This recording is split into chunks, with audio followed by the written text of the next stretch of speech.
turma, tudo bem? Estamos aqui no mais um episódio, na verdade o primeiro episódio, Startups do Interior, agora a nossa segunda temporada, gravando de Bauru, né? Daqui a pouquinho teremos algumas pessoas aí que serão os próximos episódios, próximas conversas, falando um pouco hoje mais de Bauru, mas tendo essa retomada. E estou aqui com meu irmão e amigo Anderson Arsênio. Fala, brother. Muito bom estar aqui contigo, muito bom estar retomando aqui esse nosso projeto, né? Então, olá a todos e a todas, sejam muito bem-vindos, muito bem-vindas. E esse é um episódio diferente, né? Um episódio onde nós não trazemos aqui um convidado externo, né? Para falar ali sobre o ecossistema, sobre a sua história, né? Naquela cidade. E a gente resolveu marcar aqui esse episódio para contar um pouco da origem, né, desse nosso projeto do Startups do Interior e contar um pouco do que a gente planeja para essa segunda temporada. Mas acho que antes da gente falar sobre isso, assim como a gente pede para os nossos convidados se apresentarem, né, eu acho que é importante a gente se apresentar também numa primeira vez, para quem estiver nos acompanhando aqui ter essa oportunidade de conhecer um pouquinho mais sobre nós também. Então vou pedir para você começar se apresentando aqui, contar um pouco da sua trajetória, o que você tem feito aqui dentro desse ecossistema de startups também. Legal. E além de tudo isso, né, como que a gente chega, né, Startups do Interior, que eu acho que um dos grandes motivos e oportunidades, né, da gente estar falando de Startup do Interior passa pela nossa trajetória, mas me apresentando rapidamente, eu sou formado em TI, né, desde o curso técnico, mas também da graduação, fiz sistemas de informação e fiz técnico antes em redes de computadores, então vim desenvolvendo minha carreira aí dentro dessa área mais de tecnologia. Ainda na graduação, eu tive contato com duas grandes áreas que eu gosto muito, que foi gerenciamento de projetos, que foi inclusive meu professor de projetos, e aí Túlio, se você estiver assistindo, um grande abraço para você. O Túlio, foi a primeira pessoa que me apresentou sobre startups, e putz, me despertou um interesse, comecei a entender um pouco mais o que era isso. Na época era 2012, então era um tema ainda novo, mas que já se falava, Estados Unidos já com um pouco mais de maturidade. E, enfim, comecei a me despertar e entender um pouco mais, né, de um mundo que era mais técnico, que eu trabalhava com redes, com data center, etc. Para começar a entender mais produtos digitais, entender software, entender, né, empresas que crescem digitalmente e também sobre projetos, né? E na época esses dois temas conversavam muito comigo. O Túlio também, ele era professor de projetos e foi esse incentivador para falar sobre startups. E aí eu lembro que na época, na conversando, ele falou, cara, você vai ter que fazer um TCC em algum momento, ou vai ter que fazer aquelas pesquisas acadêmicas, que não lembro o nome agora, mas quando você apresenta uma pesquisa acadêmica, faz uma publicação numa revista, alguma coisa assim, um artigo científico. Você podia fazer um artigo científico, né, para falar sobre startup, para falar sobre esse tema. E aquilo ficou, né, na minha cabeça, poxa, legal, vou pensar, e ele foi me ajudando, foi ajudando a elaborar tema, título, pensamentos, livros que poderiam fazer sentido. E ali eu comecei a estudar e entender um pouco mais sobre startups como um todo. E aí, indo para frente e voltando, né? Acabou na faculdade, fiz gerenciamento de projetos como pós-graduação. Trabalhei na área de projetos e depois comecei a trabalhar um pouco com startups.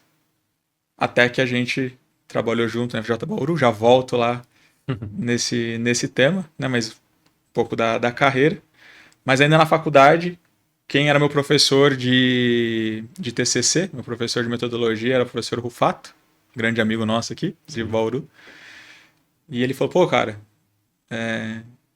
muito legal o seu tema, né? Vamos desenvolver, vamos conversar um pouco mais sobre isso. Mas eu conheço um cara que trabalha com startup aqui em Bauru, e ele me apresentou você, onde a gente começou a se conhecer, a entender um pouquinho mais sobre esse mundo também. E, enfim, a gente foi desdobrando bastante dentro desse mundo aí de tecnologia, inovação, startups, empreendedorismo. Acho que essa é uma característica, de certa forma, do interior, que são as pequenas bolhas, né? Como, de certa forma, tem pouca gente, né, falando sobre alguns assuntos como esses, a gente vê esses pontos, né, essas conexões que se criam, né? Então, o Túlio foi o seu professor, Sim. na verdade estudou Estudou comigo com você. na graduação, Sim. né? E o Rufato depois a gente fez projetos, né? Ele tem um coworking, a gente tem uma sala lá no coworking dele, então é legal como esses pontos realmente se conectam, né? Exato. E muito legal, né? Essas conexões, esse mundo pequeno, né? Também por causa do interior, como você disse. E foi isso, né? Foi meus primeiros contatos ali para falar de startup. E aí, ainda na minha carreira, né?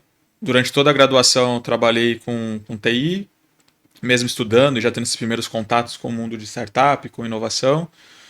A minha pós em projetos, eu comecei a trabalhar em gerenciamento de projetos, na época numa empresa financeira aqui de Bauru. A gente fazia projetos de tecnologia, projetos de processos, projetos relacionados ao modelo de negócio que eles tinham. Mas também começamos a ter projetos de produtos digitais, então já entrando nessa característica também de modelos de startups. E na época foi construída uma aceleradora corporativa, onde ali estava mais ou menos vinculada com a mesma diretoria que eu atuava, que era uma diretoria financeira, mas ela cuidava de projetos, de produtos digitais, de tecnologia, desenvolvimento, e também trouxe inovação ali, startups, inovação aberta dentro desse guarda-chuva. E eu acabei sendo promovido como coordenador dessa área, então a gente inaugurou, na época eram labs, né? Para ser uma aceleradora corporativa e se relacionar com startup, conversar com o empreendedor, trazer inovação de fora para dentro da empresa. E eu fui me aprofundando cada vez mais dentro desse mundo, entendendo cada vez mais sobre inovação corporativa e sobre esse relacionamento com startups e até mesmo o ciclo da startup, né? Que a gente vai aprendendo, pô, uma startup na fase mais inicial, às vezes ela não consegue entrar numa empresa grande, às vezes consegue, tem algumas características que podem influenciar isso. Tem empresas que precisam estar mais maduras porque são assuntos mais complexos. E aí você vai olhando ali toda a construção, né? Startup em ideação, em validação, em operação, em crescimento, em escala. Você vai entendendo as fases de crescimento. E, por fim, quando a gente acabou dando certo de trabalhar juntos, que é a empresa que eu estou até hoje, que é o grupo da FCJ. A FCJ ela tem um modelo de Venture Builder e de inovação corporativa, então ela licencia o modelo de inovação corporativa para médias e grandes empresas, construindo um veículo de Venture Builder. Na época ela também licenciava quem chamava de regionais, né? E você trouxe a regional Bauru para cá e convidou para estar junto com vocês. Então ali a gente trabalhou com a tese de desenvolver startups, né? E ajudar startups do interior de São Paulo como um todo. Inclusive, nossa primeira temporada, que você estiver procurando aí nossos episódios, né, a nossa história, o nosso site, vai ter lá as primeiras temporadas, as primeiras conversas de empreendedores e empreendedoras que estiveram ali com a gente, de alguma forma se relacionando conosco em 2020. E ali dentro, né, fui desenvolvendo, passei por outra empresa do grupo, que foi a Pharma Ventures, para trabalhar em inovação corporativa dentro do varejo farmacêutico. E hoje eu estou na holding, né, na FCJ, cuidando de toda a parte de operação. Então, basicamente, hoje eu cuido de processos de inovação corporativa. Então, boas práticas para que a empresa consiga pensar, né, em como trazer startups para dentro, como se relacionar com elas, como investir nelas e aproveitar esse relacionamento, essa construção para pensar em inovação, para pensar em novos modelos de negócio ou até mesmo em potencializar os resultados que ela já tem hoje. E do outro lado, nos processos que ajudam essas empresas, essas startups, empreendedores e empreendedoras a se desenvolverem, a se escalarem, a terem acesso a capital, a terem acesso a fomento, a outros hubs, a outros players, né, e como se relacionar com esse ecossistema. E aí cuido de toda essa diretoria com uma equipe ali de 14, 15 pessoas que estão no dia a dia com esses empreendedores, ajudando, desenvolvendo. Enfim, além de outras frentes ali dentro do grupo, né, novos produtos, novas frentes que acabam passando por mim quando a gente fala de inovação corporativa e principalmente desenvolvimento e gestão de portfólio de startups. Então, quando olho para toda a minha história, tecnologia, projetos, startup, que foi onde eu comecei ali já na graduação, falando de projetos, startups, e acabou que deu certo e entrei nesse mundo. E agora, ano passado, fiz uma segunda pós-graduação em Private Equity, Venture Capital, Investimento em Startups, que também é dentro desse mundo. Então é uma forma também de se aprofundar e entender um pouco mais sobre esse mercado, sobre como que a gente pode apoiar esses empreendedores no dia a dia, que está dentro, né, dentro do ciclo de empreendedorismo, de inovação de startups, tem os venture capital. Então, entendendo um pouco mais como tudo isso funciona e parte, né, que é complemento e parte do meu dia a dia de trabalho ali também. Legal. Então, um pouco da minha trajetória, da minha formação. Mas sei que tem muita coisa legal aí também da sua história. Então, conta um pouco pra gente também de você, de como que você chegou no mundo de inovação, de startups, de produtos. Boa, vamos lá. Mas antes, né, só para o pessoal também ter uma ideia assim do tamanho do portfólio, né, e desse contato que você acaba tendo contato direto ou indireto, né? Então, você comentou aí vários anos trabalhando dentro dessa grande tese de inovação corporativa em modelos diferentes, né? Desde lá do Labs, depois com o modelo de Venture Builder. Hoje, o portfólio aqui da FCJ tem quantas startups, mais ou menos? São 330 startups, um pouquinho mais do que isso. No Brasil todo, temos algumas operações fora, na Europa, nos Estados Unidos, em Israel, mas a grande maioria está aqui no Brasil. E aí são mais de 50 Venture Builders, né? Todo o grupo Legal. ali, tá no Brasil todo, tem na Amazônia, tem no Rio Grande do Sul, tem de norte a sul, leste a oeste no Brasil aqui, a gente tem Venture Builder e Startup também.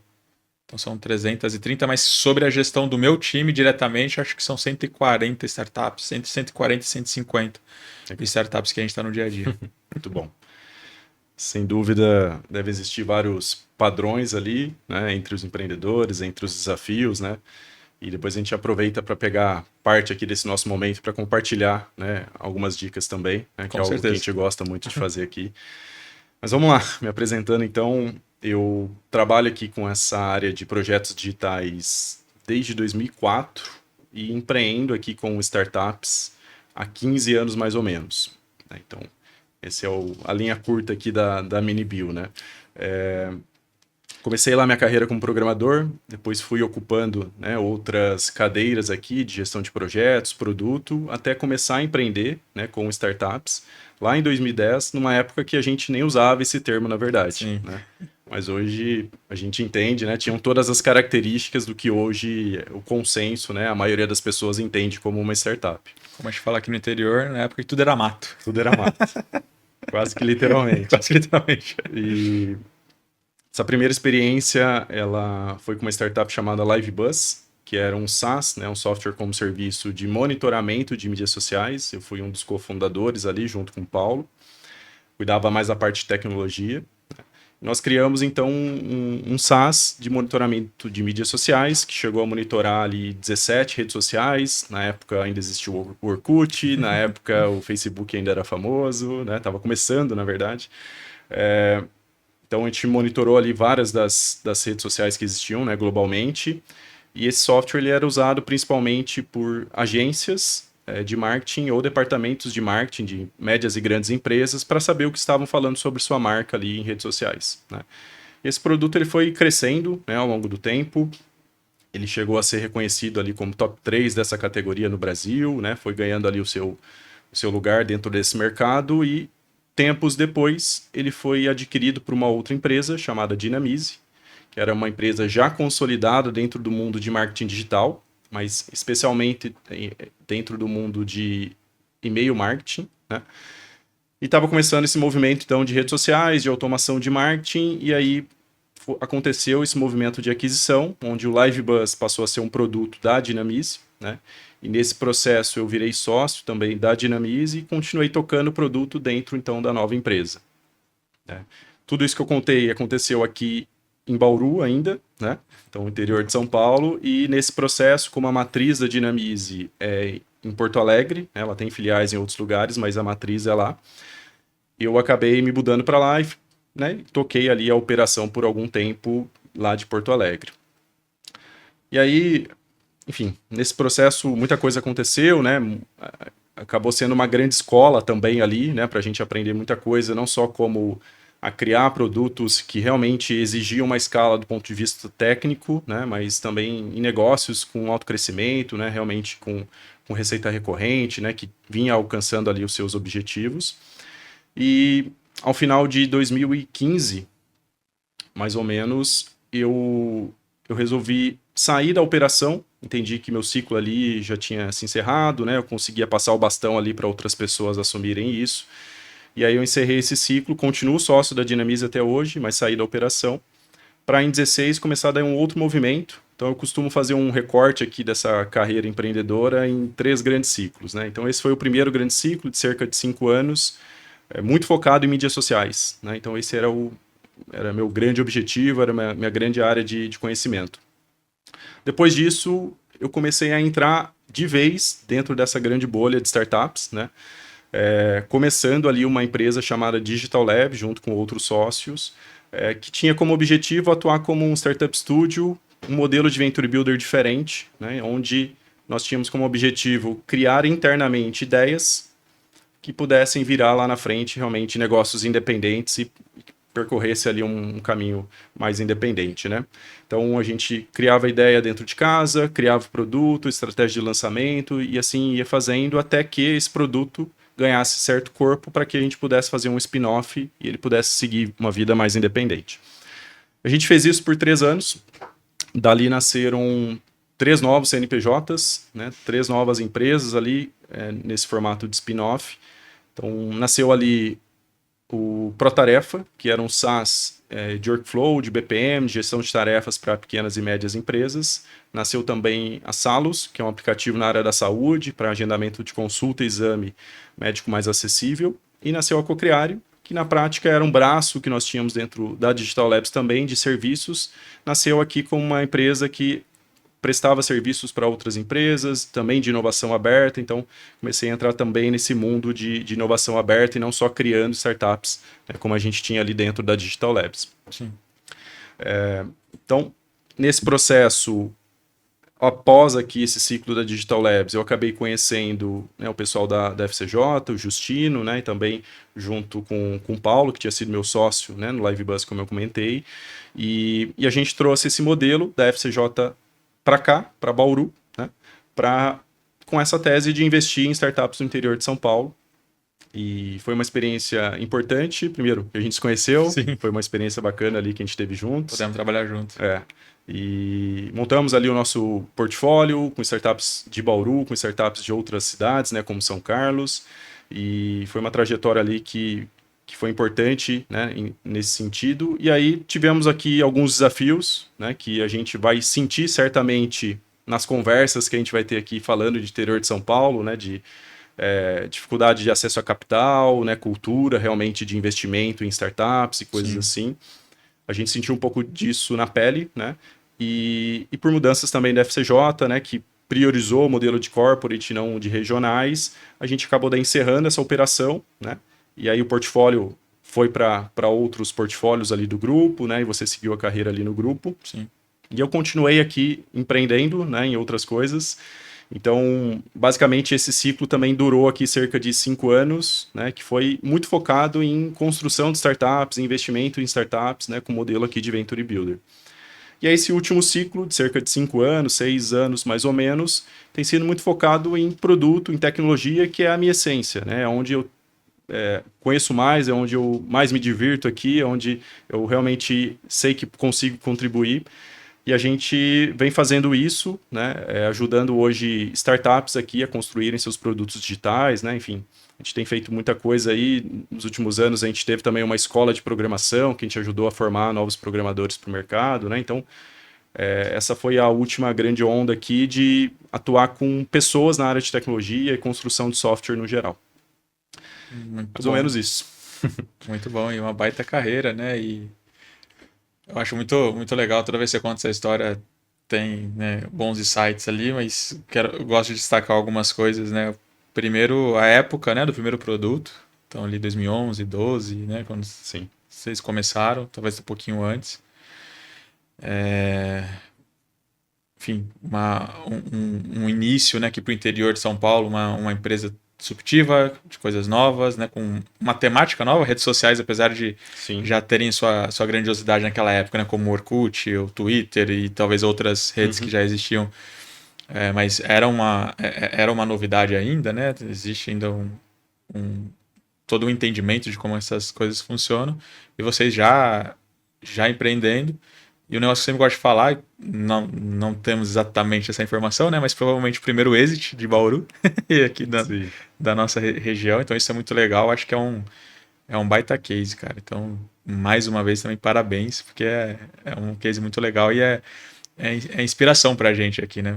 Poderia está sendo você que está conversando aqui com a gente, né? Mas assim como a gente vai ter outras startups, empreendedores, na época, se nós estivéssemos aqui com startups do interior, você estaria aqui contando a história do Live Buzz ali, né? Pô, tô fazendo, construindo, tô com tal dificuldade. Pô. E eu acho que isso é muito legal, uma baita experiência. Legal, bom demais.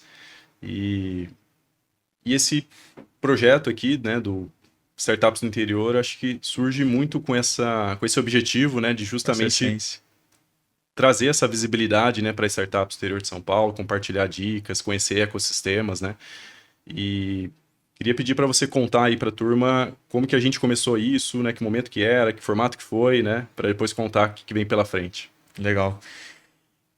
Então né, a gente começou esse projeto juntos ainda em 2020, quando a gente estava já na FJ Bauru. Então estávamos empreendendo e construindo esse portfólio, onde na época a gente tinha a tese, né? Pô, vamos olhar para startups, de certa forma, mais especificamente, vamos tentar olhar para SaaS, né? Para Software as a Service, que era uma tese muito forte ainda na época, que estejam regionalmente aqui no interior de São Paulo como um todo.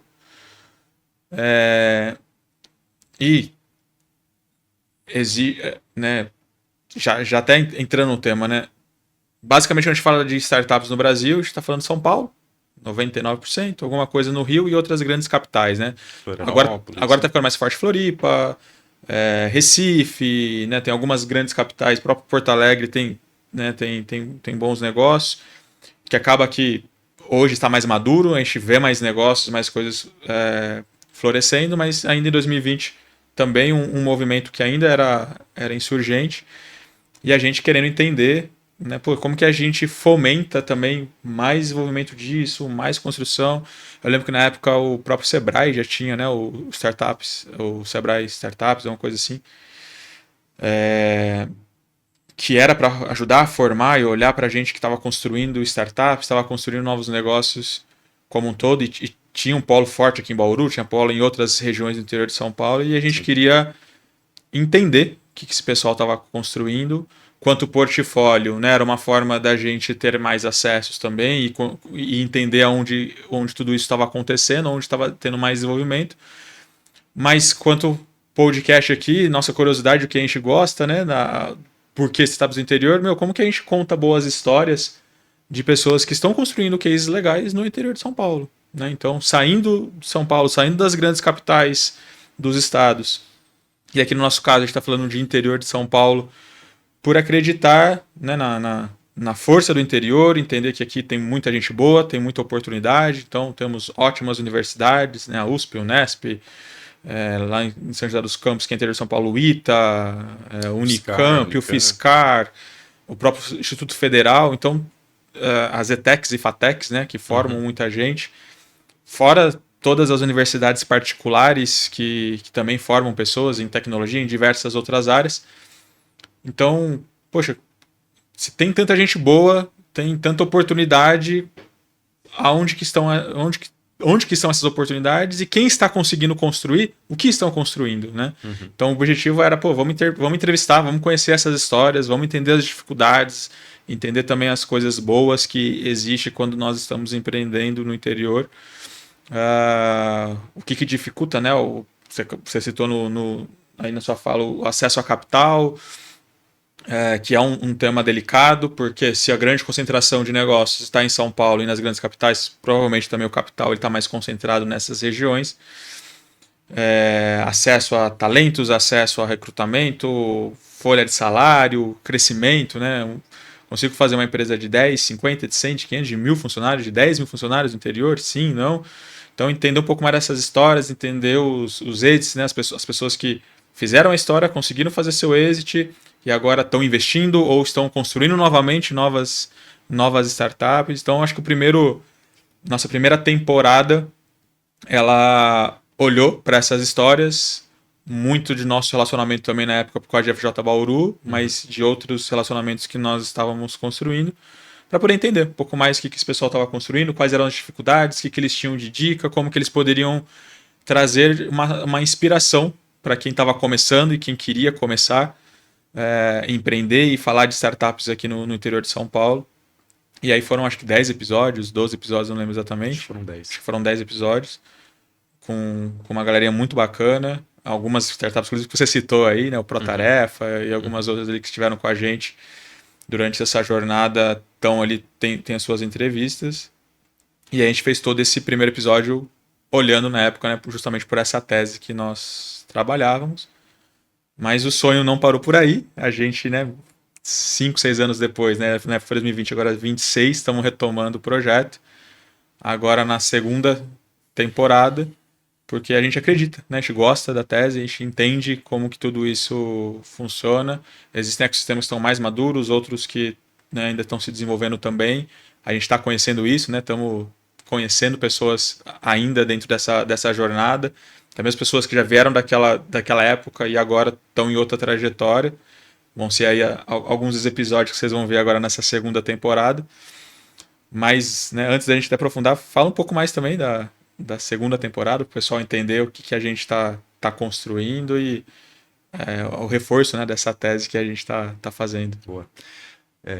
Nessa primeira temporada nós gravamos de forma remota, até porque, né, estávamos ali com a questão da pandemia, né? Verdade, era a pandemia. E a gente focou muito em conversar com empreendedores, empreendedoras, né? Ou seja, pessoas que estavam construindo ali as suas startups, né? E é legal ver que algumas dessas startups realmente alcançaram seus objetivos, né? Alcançaram um sucesso muito expressivo, né? Algumas foram vendidas, inclusive, Sim. né? Então é legal ver nesse pouco tempo, né? Realmente toda essa evolução, no que mostra ainda mais, né? Comprova ainda mais essa nossa tese de que existe coisa boa aqui e que merece, né, esse espaço, essa visibilidade que a gente busca dar aqui. E para essa segunda temporada, a gente está retomando aqui com um formato um pouco diferente, né? Começando pelo formato de gravação. Então, o nosso objetivo aqui é gravar de forma presencial, visitando startups e cidades, principalmente aqui do nosso interior de São Paulo, né? Então, vou falar aqui um planejamento. Planejado, realizado nem sempre acontece da mesma forma, né? Sim. Mas criando aqui um compromisso, né? O que a gente está planejando para o pessoal já conhecer. Nós vamos visitar aqui 4 cidades do interior de São Paulo. A primeira vai ser Bauru, por motivos óbvios. Estamos aqui. A segunda vai ser São Carlos. A terceira, Ribeirão Preto. E a quarta, Campinas. Onde, nessas visitas, nós vamos buscar aqui ter 3 tipos de episódio, né? Falando aqui com pessoas do ecossistema. Foi um tipo de fala que nós não tivemos na nossa primeira temporada, né? Lá nós focamos muito em startups, então aqui a gente vai dar um espaço para realmente conhecer ecossistemas locais, né? Entender as dores e pontos positivos de cada um deles, né? Pontos de maturidade, para que também sirva de inspiração em termos de construção de ecossistemas, né? Para cada cidade aqui do interior de São Paulo. Além disso, buscar trazer vitrine, visibilidade, como é o grande objetivo aqui, né? Foi lá no passado, para startups que estão aqui em crescimento, que estão aqui na sua jornada ainda e alcançando seus objetivos. E sempre que possível, vamos buscar trazer aqui startups, empreendedores que já alcançaram um sucesso ainda maior, né? Para contar aqui as suas histórias e servir de inspiração, né, para quem está construindo também, né?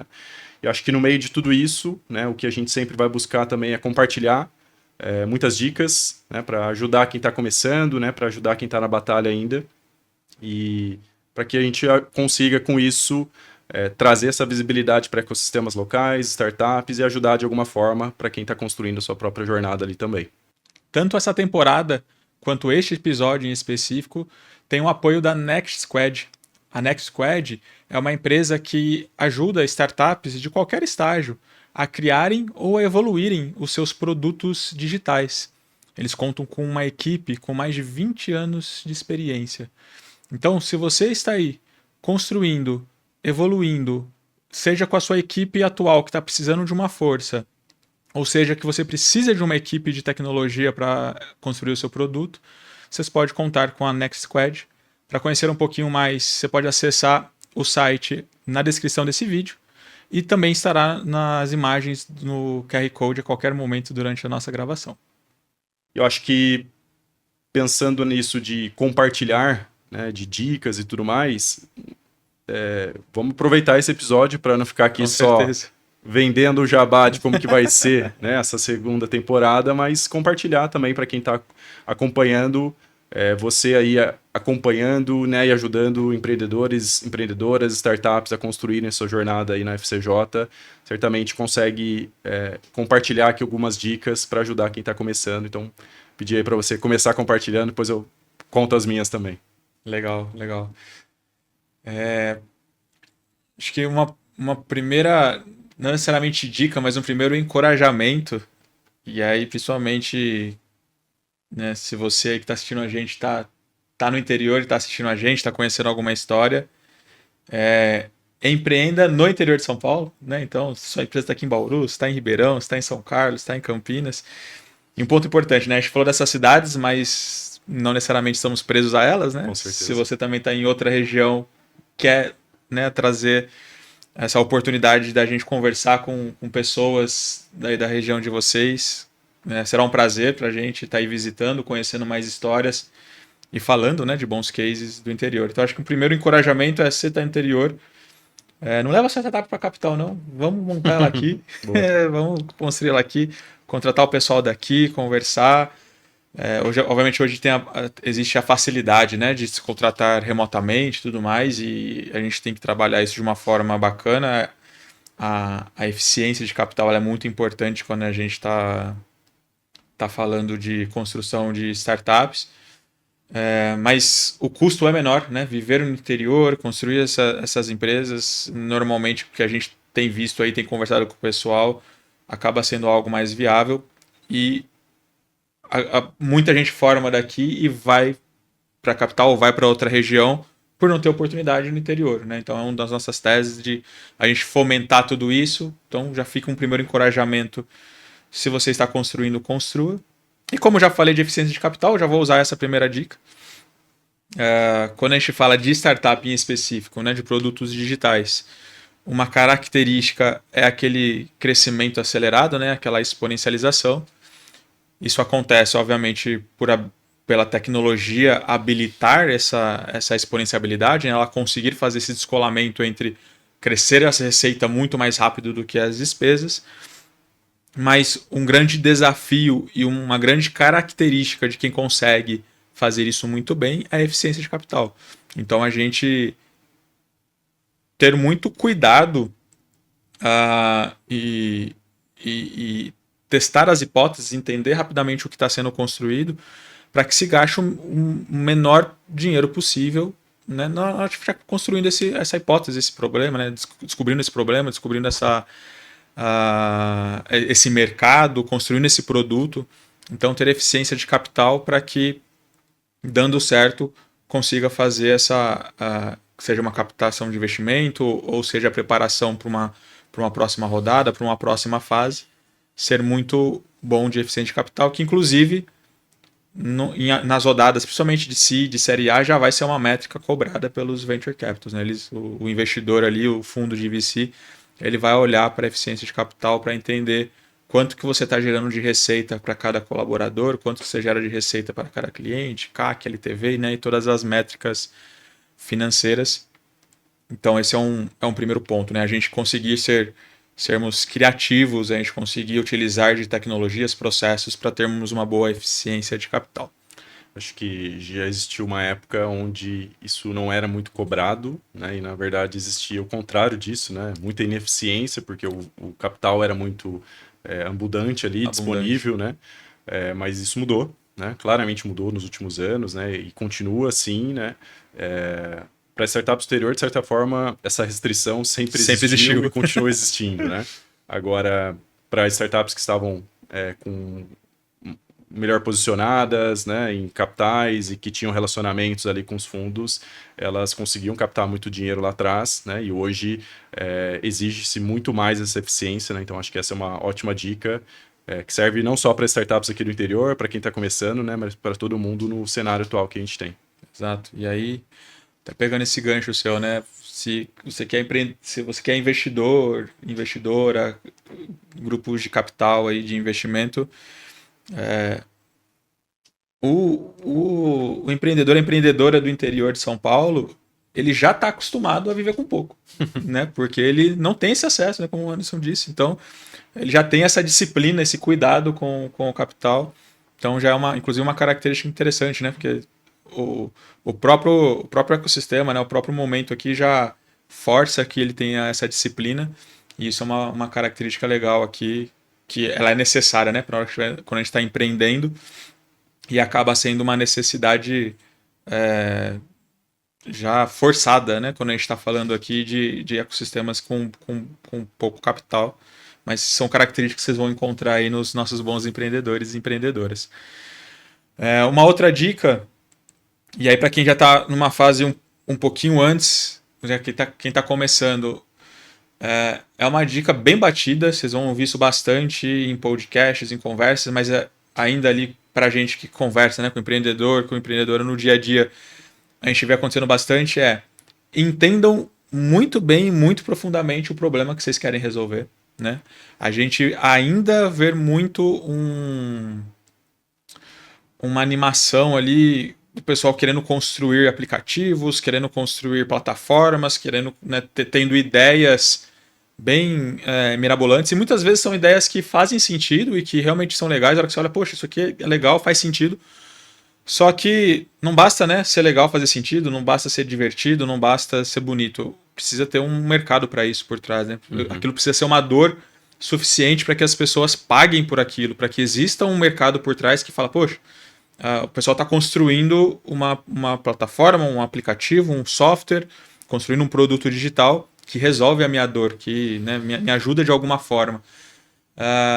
E ainda a gente vê muito empreendedor construindo coisas que ele vai, consegue uns primeiros clientes, mas depois não desdobra, porque não é uma dor latente, não é uma dor muito grande, não é algo validado, ainda existe pouca, né, pesquisa de mercado, pesquisa com o cliente, entendimento da dor, entendimento de aprofundamento. Que quando a gente olha para o ciclo, né, de startup, é uma primeira fase que é o Problem Solution Fit, né? Então, aquilo que eu estou construindo realmente resolve um problema, né? Ele está adequado a um problema existente.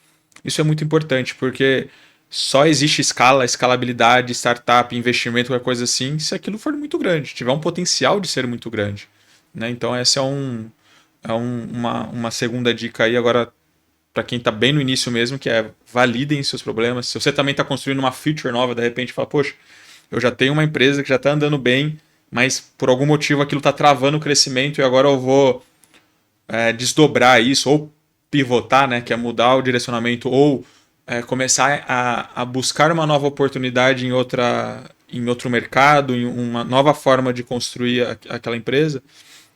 Antes de direcionar seus esforços para isso, né, valide se realmente aquilo é um problema, se aquilo é algo que as pessoas realmente precisam.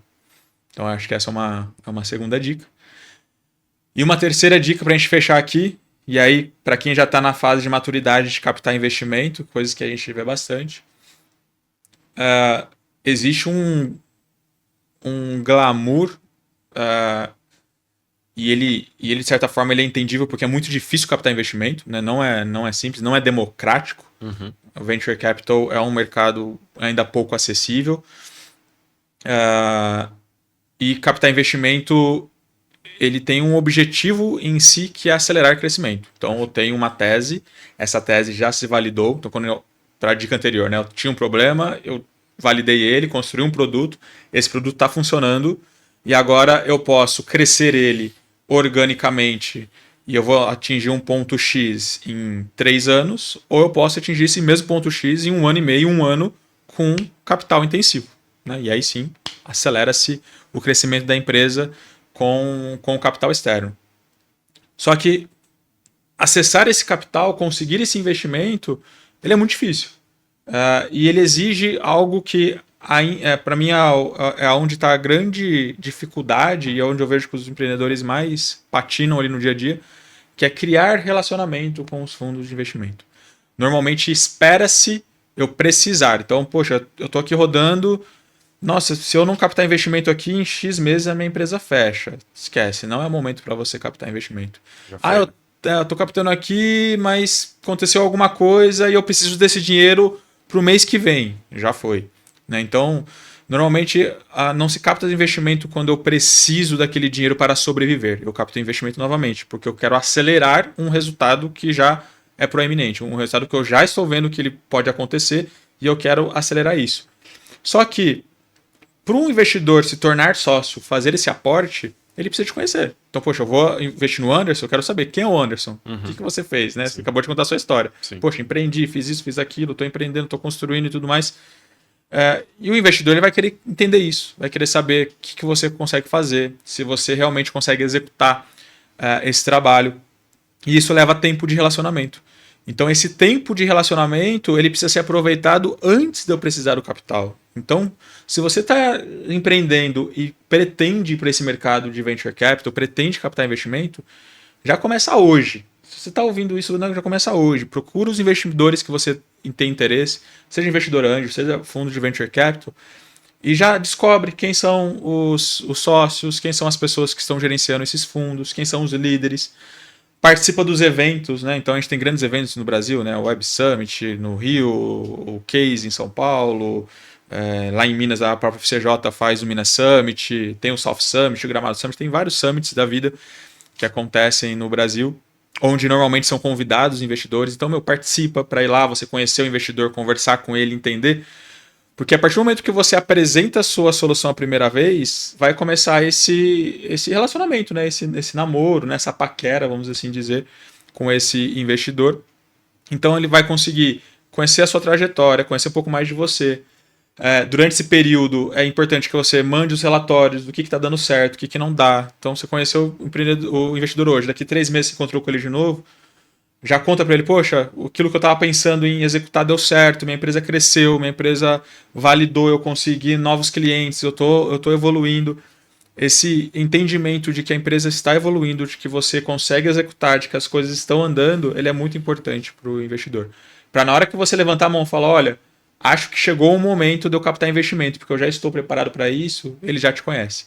E aí facilita o processo. Né? Porque, na média, hoje, levam 9 meses da conversa até o investimento. Isso se já existe algum relacionamento ali. Né? Quais são as exceções? Second time founders, né? A pessoa que já empreendeu, já captou investimento, o fundo já conhece, então normalmente é mais acelerado. Esses empreendedoras que já têm um relacionamento com o fundo e aí na hora que decide captar o fundo já conhece, então ele vai lá e acelera esse aporte. Então, esse se relacionar com o fundo antes de precisar do dinheiro é um bom momento ali, uma boa forma de vocês iniciarem esse relacionamento, caso vocês pretendam captar investimento. Fica aí a terceira dica. Muito bom. Mas você tem muita experiência para compartilhar com a gente, até mesmo da sua trajetória. Fala um pouco para a gente também, dá algumas dicas para o pessoal que está querendo construir seus produtos e suas startups. Boa. Acho que o lado ruim de falar depois, sem ter um combinado antes, é que as dicas se repetem. Se repetem, com certeza. Isso é bom, né? A gente está alinhado nesse sentido, então só reforçando algumas coisas, né, que eu tinha pensado aqui em compartilhar também com o pessoal.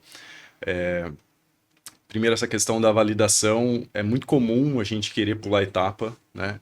É muito mais atraente a gente já começar a desenvolver produto, a gente já querer colocar o negócio na rua. Mas esse processo de validação, de fato, economiza muito tempo, né? Para a gente poder realmente se aprofundar no problema que a gente está querendo resolver, se aquela solução idealizada, de fato, resolve o problema em questão e as pessoas estarão dispostas a pagar por aquilo. Né? É diferente entre resolver e estar disposto a pagar aquilo. Sim. E existe aqui uma questão de, além do custo direto da adoção de uma nova solução, né, de um novo SaaS, por exemplo, existe o custo indireto, que muitas vezes o empreendedor, a empreendedora esquece que é o custo da mudança, né? O custo de eu trocar uma solução que eu já tenho por algo mais incerto, que é uma empresa que está começando, o custo de mudar um processo que eu já tenho, que envolve pessoas, envolve cultura. Então, tudo isso vai ser colocado na análise para, de fato, decidir pela sua solução ou não, né? Então, entender cada vez mais isso é fundamental para você realmente criar, né, uma solução mais adequada para resolver aquele problema em questão, né? E essa questão da validação, como você também citou, ela não serve só para esse dia 1, ela serve para o resto da vida daquela startup, né? Porque a gente está sempre lançando coisas, né? E então colocar isso como de fato parte da cultura daquela empresa, do processo daquela empresa, de descoberta, de validação antes de fato uma implementação, acho que é fundamental. E é uma dica que certamente economiza tempo, dinheiro e muita frustração aí, né, dos empreendedores que estão criando soluções. A gente fica animado, né? A gente quer lançar logo, quer construir as coisas, quer colocar na rua e esquece essa validação. E aqui vem a frustração depois de descobrir que ninguém quer aquilo que a gente idealizou com tanto carinho. Infelizmente é mais comum do que a gente gostaria, né? E acho que uma segunda dica que para mim, como um cara de produto, de tecnologia, foi difícil aprender, difícil de aceitar, que produto, tecnologia, de certa forma, é a parte mais fácil desse jogo, né?